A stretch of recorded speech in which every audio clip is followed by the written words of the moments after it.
Hi guys, today I'm making milk cake. The ingredients for that, we need evaporated milk, which I'm using 2 cans, golden syrup, almond powder and sugar.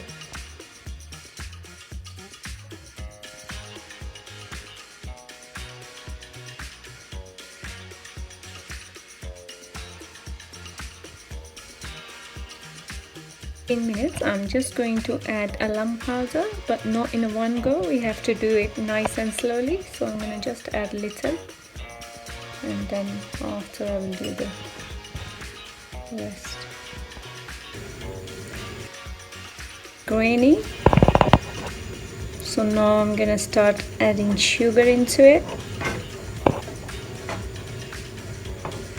But even with that, we have to do it gradually. So this much, and then